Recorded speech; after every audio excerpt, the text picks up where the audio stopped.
Hello बच्चों। तो इस वीडियो में हम बात करेंगे कुछ बेसिक एनाटॉमिकल टर्मिनोलॉजीज़ के बारे में। अब ये बेसिक एनाटॉमिकल टर्म्स जानना क्यों ज़रूरी है, क्योंकि जैसे जैसे हम आगे बढ़ते जाएंगे एनाटॉमी तो सिर्फ टर्मिनोलॉजीज़ पर ही बात होगी।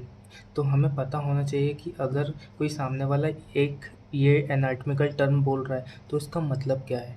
ठीक है, तो ये वाला जो वीडियो है वो बहुत ज़्यादा इम्पोर्टेंट, तो प्लीज़ शुरू से लास्ट तक देखिएगा। ठीक है, तो सबसे पहले एनाटॉमिकल टर्मिनोलॉजी पे हम आते हैं, पहले पोजीशन पे। ठीक है, तो पहले बेसिक जो एनाटॉमिकल पोजीशन होती है, क्या बात कर रहे हैं हम? एनाटॉमिकल पोजीशन की बात कर रहे हैं। तो जो बेसिक एनाटॉमिकल पोजीशन होती है ना, वो होती है कुछ इस प्रकार से। ठीक है, जो बॉडी पोस्चर रहता है वो इरेक्ट रहता है। ठीक है, फेस सामने की तरफ रहता है। ठीक है, जो लेग्स रहते हैं, हमारे लोअर लिम्स रहते हैं, वो पैरेलल रहते हैं। अब जो अपर लिम्ब रहते हैं ना, उसका जो पाम वाला एरिया रहता है वो सामने की तरफ रहता है। तो इस प्रकार से हमारी कुछ रहती है, हमारी क्या, एनाटॉमिकल पोजीशन। ठीक है, देखो ये क्या हो गई हमारी एनाटॉमिकल पोजीशन। हमारे जो अपर लिम्स रहेंगे उनका जो पाम रहेगा वो आगे की तरफ रहेगा। ठीक है, जो लोअर लिम्ब रहेंगे वो पैरेलली रहते हैं। ठीक है, और जो बॉडी पोस्चर रहता है वो कैसा रहता है, इरेक्ट रहता है। ठीक है, तो ये है हमारी क्या, एनाटॉमिकल पोजीशन।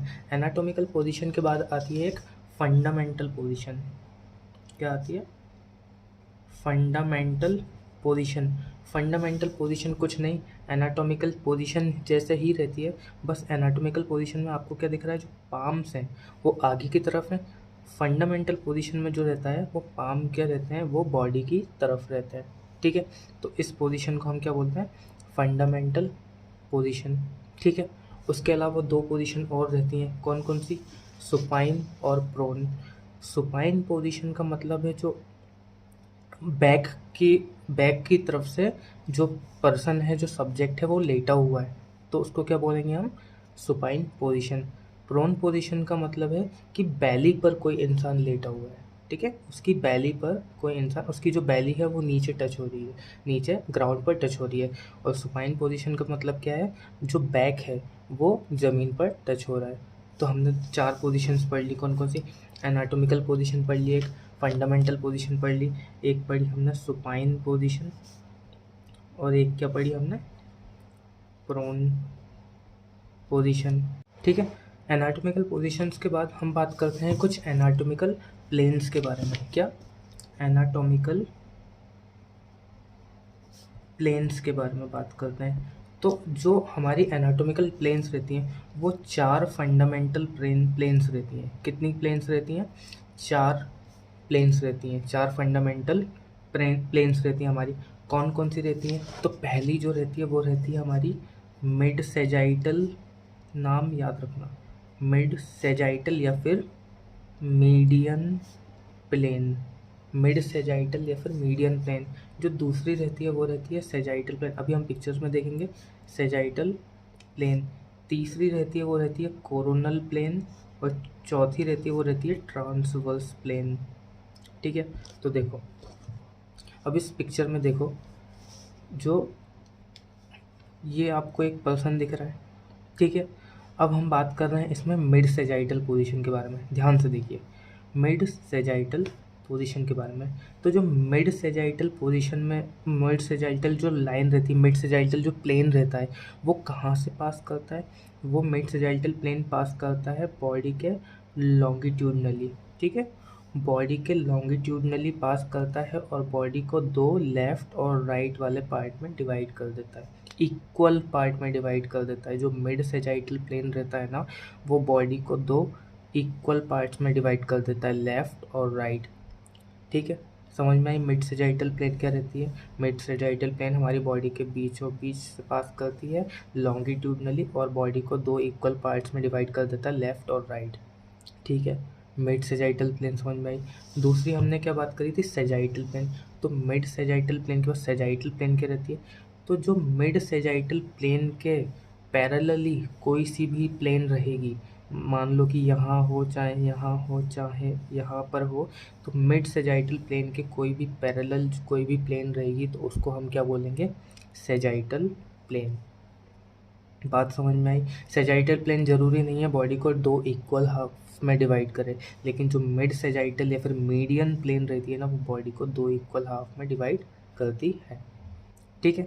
उसके बाद हमने क्या देखा, हम देखेंगे क्या कोरोनल प्लेन के बारे में। अब कोरोनल प्लेन क्या होती है, देखो कोरोनल प्लेन क्या होता है ना, कोरोनल प्लेन भी बॉडी के इक्वली लॉन्गिट्यूडनली पास होती है, ये जो दिख रही है कोरोनल प्लेन, और बॉडी को दो इक्वल हाफ में डिवाइड करती है। लेकिन कौन कौन से इक्वल हाफ में, एक फ्रंट वाला और एक बैक वाला। किस किस में डिवाइड करेगी, एक फ्रंट वाले में और एक बैक वाले में।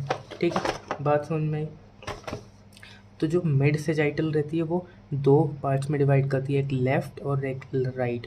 लेकिन जो कोरोनल प्लेन रहती है ना, वो बॉडी को दो इक्वल हाफ में कैसे डिवाइड करेगी, एक फ्रंट वाला और एक बैक वाला। ठीक है, मान लो कि ये कोई पर्सन है, ठीक है, ये पर्सन का फेस है, ये बैक है, ये लेफ्ट, ये राइट। ठीक है, तो यहाँ से जो इस प्लेन, ये वाली जो प्लेन जाएगी, ये वाली, ये कौन सी रहेगी हमारी, मिड सेजाइटल या फिर मीडियन प्लेन। लेकिन अगर ये वाली प्लेन जाएगी ना, ये वाली जो बॉडी को एक आगे और एक पीछे वाले पार्ट में डिवाइड करेगी, तो उसको हम क्या बोलेंगे, कोरोनल प्लेन। और ये जो दो लेफ्ट और राइट में डिवाइड करने वाले को हम बोलेंगे मीडियन या फिर मिड सेजाइटल प्लेन। ठीक है, बात समझ में आ गई। अब हम आते हैं ट्रांसवर्स प्लेन के बारे में। अब ये जो ट्रांसवर्स प्लेन रहती है ना, ये बॉडी के दो पार्ट्स में डिवाइड कर दी है। कौन कौन से पार्ट में, एक अपर पार्ट में और एक लोअर पार्ट में। ये हमारी ट्रांसवर्स या फिर हॉरिजॉन्टल प्लेन है। अब ज़रूरी नहीं है कि ये जो ट्रांसवर्स या हॉरिजॉन्टल प्लेन है, ये बॉडी को बीच में इक्वल हाफ में डिवाइड, इक्वल हाफ में तो कर भी नहीं सकती है। ठीक है, क्योंकि ऊपर हेड वाले पार्ट्स अलग हैं, अपर लिम्ब है, यहाँ पर लोअर लिम्ब, ये नीचे के पार्ट्स अलग हैं। ठीक है, तो इक्वल हाफ में तो डिवाइड कर नहीं सकती है, सिमेट्री हो नहीं सकती है। ठीक है, तो जो ट्रांसवर्स प्लेन रहती है ना हमारी बॉडी के, किसी भी, चाहे वो यहाँ से निकल सकती है, चाहे यहाँ से निकल सकती है, नीचे से, सेंटर से, कहीं से भी निकले, तो जो ट्रांसवर्स प्लेन है ना, वो बॉडी के एक अपर और एक लोअर हाफ में, अपर एंड लोअर पार्ट में डिवाइड करती है। ठीक है, तो हमें प्लेन्स क्लियर हो गई, कौन कौन सी, मिड सेजाइटल, सेजाइटल, कोरोनल और ट्रांसवर्स। ये हमारी चार फंडामेंटल प्लेन्स क्लियर हो गए हमको। ठीक है, अब हम बात करते हैं कुछ टर्मिनोलॉजीज़ के बारे में। ठीक है, अब देखो बहुत इजी है, ध्यान से समझने की कोशिश करेंगे। ठीक है, एक होता है सुपीरियर और एक होता है इन्फीरियर। क्या, एक सुपीरियर और एक इन्फीरियर। सुपीरियर का मतलब है कि हेड की तरफ, सुपीरियर का मतलब क्या है, टुवर्ड्स दी हेड, और इन्फीरियर का मतलब है टुवर्ड्स दी फीट। क्या बोला मैंने, एक होता है क्या, सुपीरियर, और एक होता है क्या, इन्फीरियर। ठीक है, सुपीरियर का मतलब क्या होता है, सुपीरियर का मतलब होता है टुवर्ड्स हेड, और इन्फीरियर का मतलब होता है टुवर्ड्स फीट। बहुत ईजी है, याद हो गया हमको सुपीरियर और इन्फीरियर। अब देखो दो चीज़ें हैं यहाँ पे, एक है प्रॉक्सिमल और एक है डिस्टल। क्या, प्रॉक्सिमल और डिस्टल। तो प्रॉक्सिमल का मतलब है कि ट्रंक की तरफ, किसकी तरफ, प्रॉक्सिमल का मतलब क्या है, ट्रंक की तरफ, टुवर्ड्स ट्रंक, ट्रंक की तरफ। अभी ट्रंक कहाँ है हमारा, यहाँ ट्रंक है। ठीक है, अब मान लो कि ये पर्सन का हैंड है, ये सब्जेक्ट का हैंड है, इसको मैं ऐसा सीधा कर दूँ। ठीक है, यहाँ पर ये सीधा हो गया हैंड। ठीक है, तो जो ट्रंक की तरफ वाला जो पार्ट रहेगा वो रहेगा प्रॉक्सिमल पार्ट, और जो ट्रंक से दूर पार्ट रहेगा वो रहेगा डिस्टल पार्ट। ठीक है, ऐसे ही मैं लोअर लिम्ब की बात करूँ तो यहाँ कहीं ट्रंक है हमारा, ये पूरा ट्रंक है। ठीक है, तो ये ट्रंक की तरफ वाला पार्ट है वो कौन सा है, प्रॉक्सिमल, और जो ट्रंक से दूर वाला पार्ट है वो कौन सा है, डिस्टल पार्ट है। ठीक है, तो हमें प्रॉक्सिमल और डिस्टल समझ में आ गया, सुपीरियर और इन्फीरियर समझ में आ गया। ठीक है, अब बात करते हैं किसकी, एक होती है मीडियल बॉर्डर और एक होती है लेटरल बॉर्डर।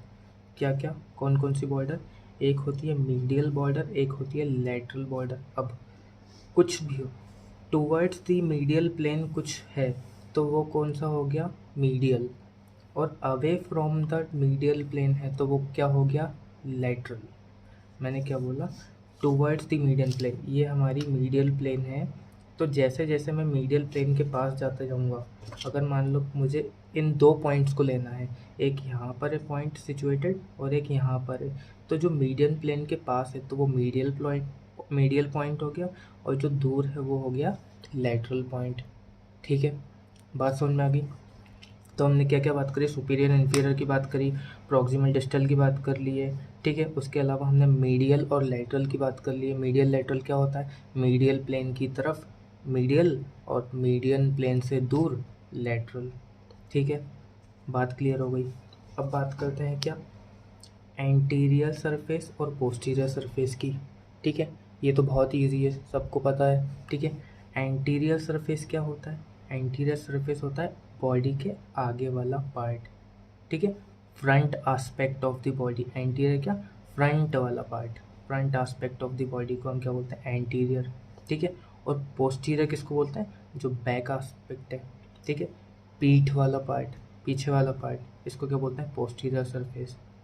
ठीक है, सुपीरियर इन्फीरियर हो गया हमारा, एंटीरियर पोस्टीरियर हो गया।